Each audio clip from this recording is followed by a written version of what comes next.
Assalamualaikum warahmatullahi wabarakatuh. Alhamdulillahi hamdan katsiran kama amar. Asyhadu an la ilaha illallah wa asyhadu anna sayyidana wa maulana Muhammad wa ala alihi wa ashabihi ajma'in, amma ba'du.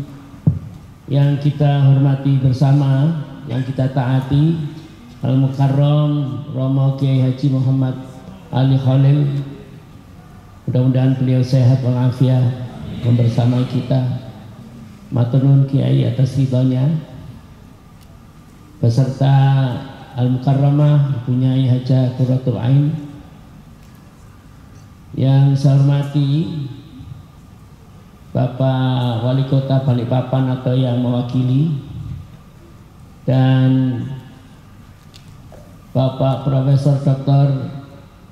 Mujibur Rahman Al-Banjari, Rektor UIN Antasari, yang tadi dengan sangat mendalam, sangat sistematis memberikan pencerahan kepada kita apa itu hakikat ilmu, hakikat guru, hakikat kebudayaan, bahkan tantangan guru dan peradaban Islam. Matur nuwun pencerahannya Prof. Mujibur Rahman, mudah-mudahan panjenengan sehat.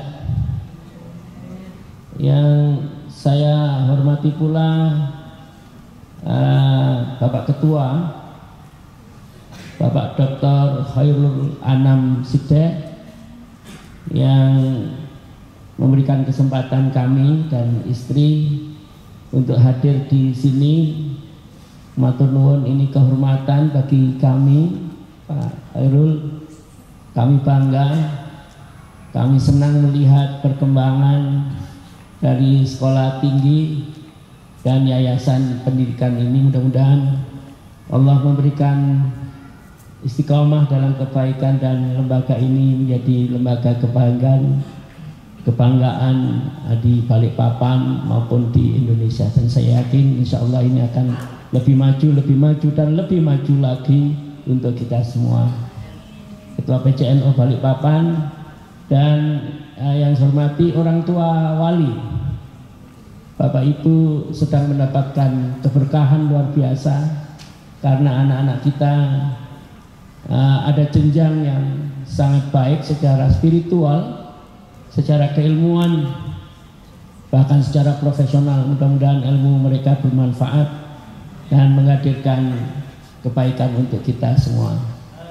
Dengan kerendahan hati, saya ingin mengucapkan selamat kepada kita semua, terutama pengelola lembaga pendidikan ini.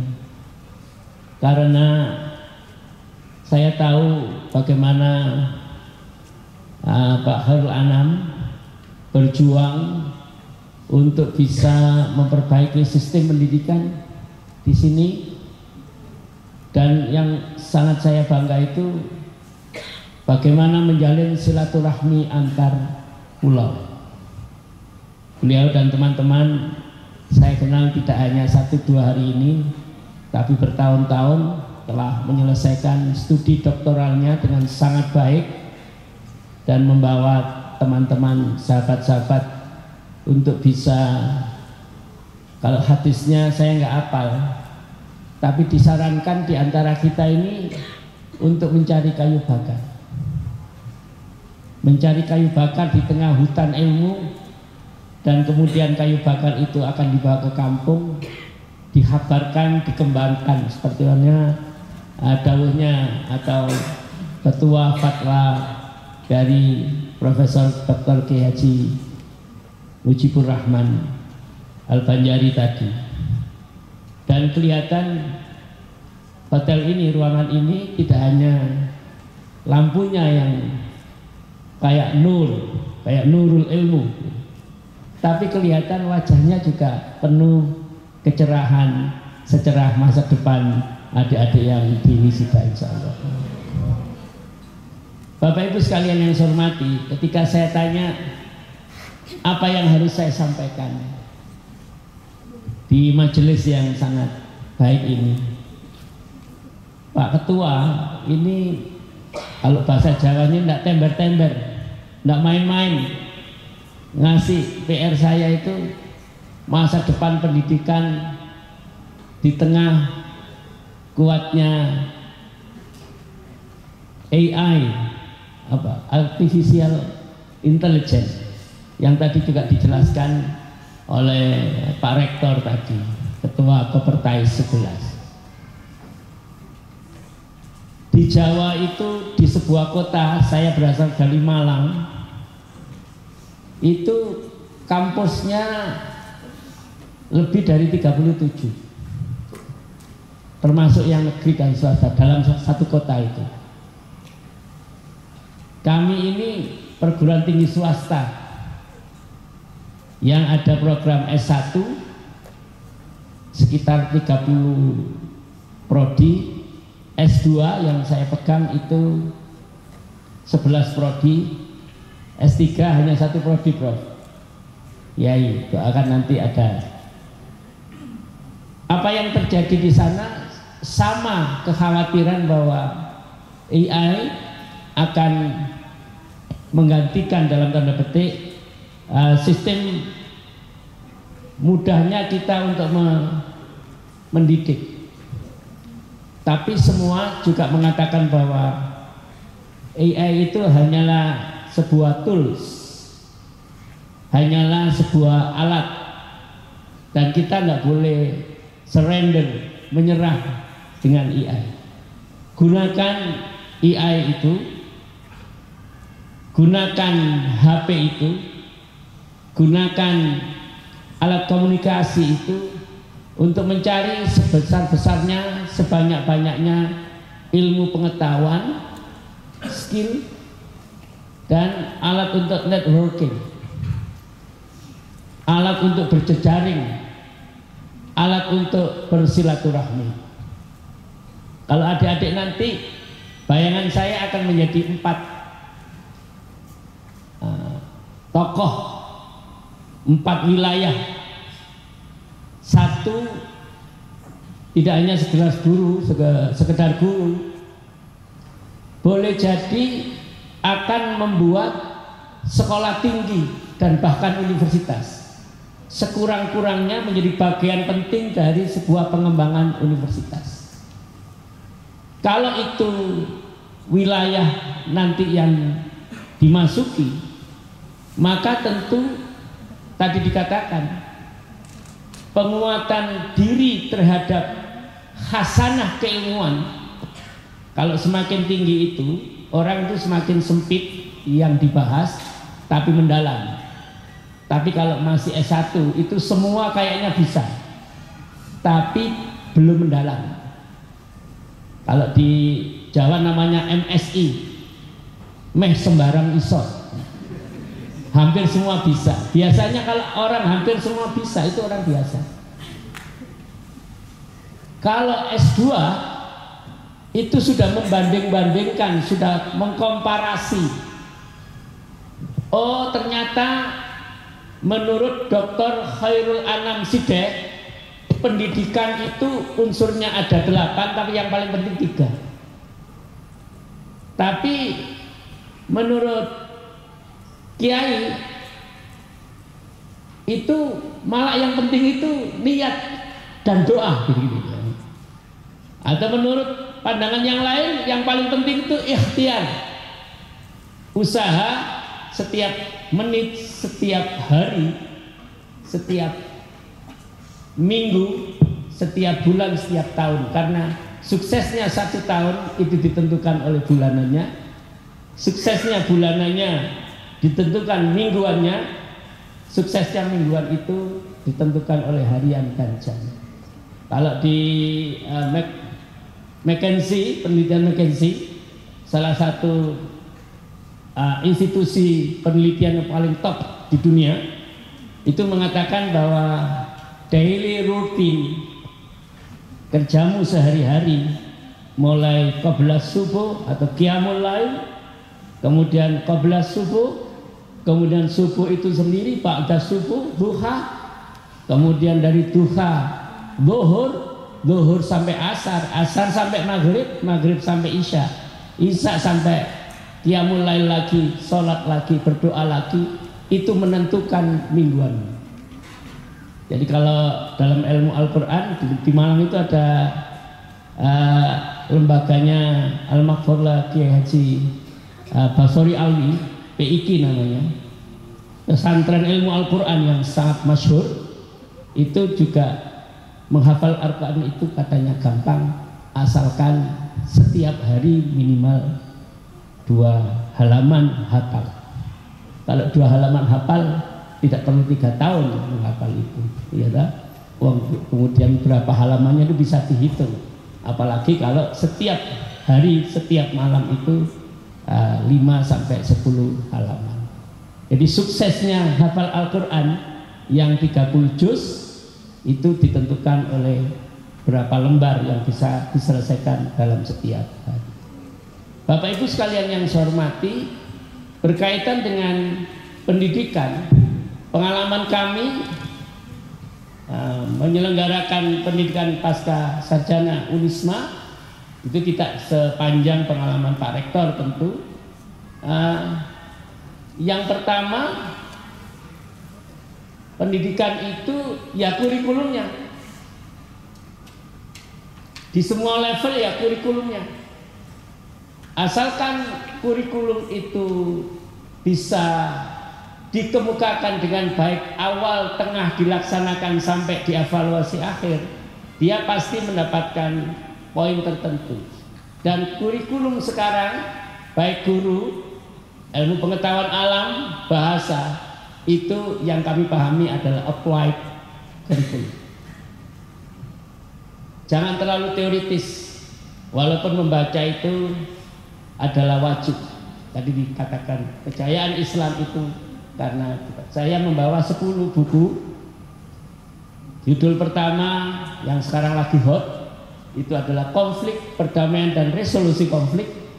Untuk S3 saya hadiahkan untuk perpustakaan kampus ini. Dan judul kedua adalah Isu-isu kontemporer pendidikan akhlak, pendidikan agama Islam multikultural. Isu-isu kontemporer itu, contemporary issues itu adalah hal-hal yang sekarang dibahas, besok dibahas, tapi yang paling hot, yang paling in. Saya ingin mengumpulkan 5. Ini juga relevan dengan posisi guru.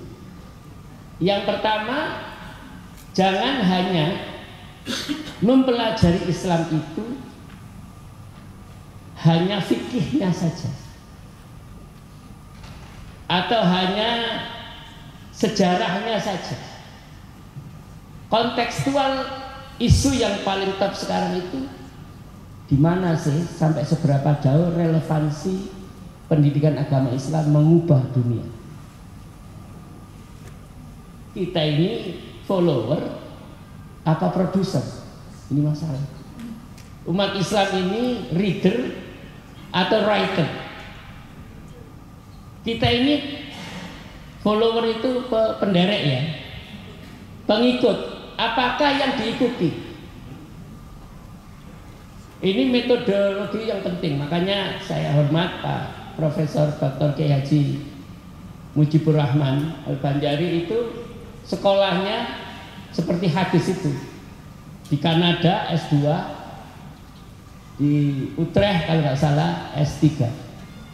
Karena metodologinya kuat dan basicnya kuat, ilmu Qur'annya, hadisnya kuat, itu menjadi sempurna. Katanya Kiai Hasyim Muzadi, salah satu ketua pengurus besar Nahdlatul Ulama, kita ini kumpul iso baris gantos. Kita ini bacaannya banyak tapi metodologinya yang kurang. Jadi maksud saya ialah di zaman yang sekarang ini IA or no IA itu bisa jadi satu. Apakah zaman ini zaman IA atau enggak? Yang penting metodologi dan bahasan itu jangan hanya fikih saja. Haram, neraka, surga, ridho dan tidak ridho, itu tetap itu basis itu. Tetapi pertanyaan mendasar, sampai seberapa jauhkah pendidikan dan pendidik agama Islam merubah Balikpapan Itu adalah tantangan yang harus kita. Yang kedua, di dalam isu-isu kontemporer pendidikan agama Islam multikultural ialah apakah buku-buku kita ini sudah bisa dibaca dalam electronic version. Apakah hadis-hadis itu sudahlah, NU online ada, ya kan? Apa yang lain-lain ada, Muhammadiyah online ada, MUI online ada, ya kan? Bahkan Basnas, Basnas online ada. Tapi guru dan Pak Ketua Senat harus mewajibkan setiap guru mata kuliah, mata pelajaran tertentu harus ada 4-5 topik yang bisa dipelajari, diunggah secara sistematis dan dibuat oleh gurunya atau tim teachingnya, itu yang electronic version.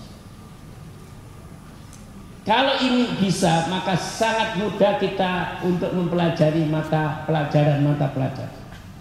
Dan itu tidak perlu canggih-canggih. Yang ketiga, PAI itu bagi saya basisnya bukan dari pondok pesantren ya.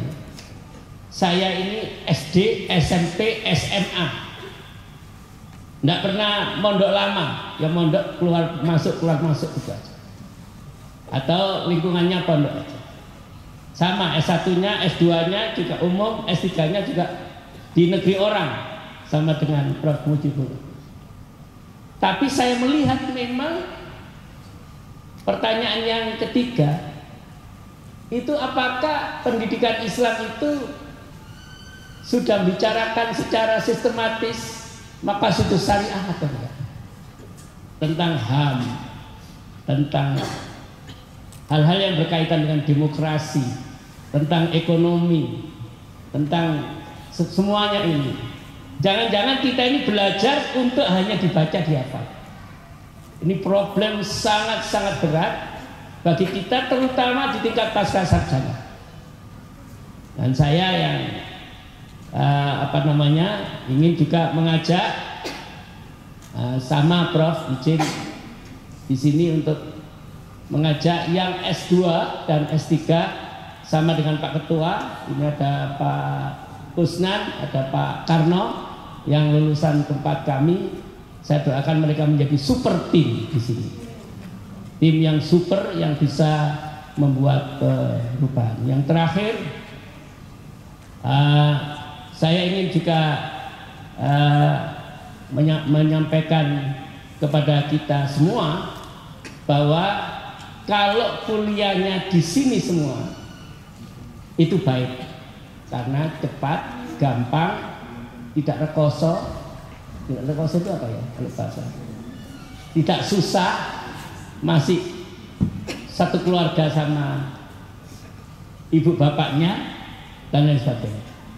Tapi cobalah nanti satu di antara S2 dan S3 contoh sama Pak Rektor itu. Saya kira Pak Rektor, Ketua Kopertais itu bukan karena apa-apanya, kecuali karena nurul ilmunya tadi, pengalamannya. Nah, tokoh masyarakat itu biasanya ada 4. Satu, the knowledge, pengetahuan. Yang kedua, experience, pengalaman. Yang ketiga, genitas. Kalau jenengan anaknya, putranya atau cucunya Hadratus Syekhona Khalil, ya pasti otomatis dihormati. Itu genitas. Tapi akhir-akhir ini yang berpengaruh itu adalah hartanya yang ditasarrufkan. Jadi orang-orang pintar itu biasanya kalah sama orang kaya yang lomah. Lumayanlah pintar walaupun tidak kaya, daripada juga nggak pakai pintar, nggak pakai kaya, nggak pakai ganteng, nggak pakai cantik, nakal pisan. Wah, itu menjadi problem kita semua. Sekali lagi selamat, mudah-mudahan sukses. Wallahul muwaffiq ila aqwamit thoriq. Wassalamualaikum warahmatullahi wabarakatuh.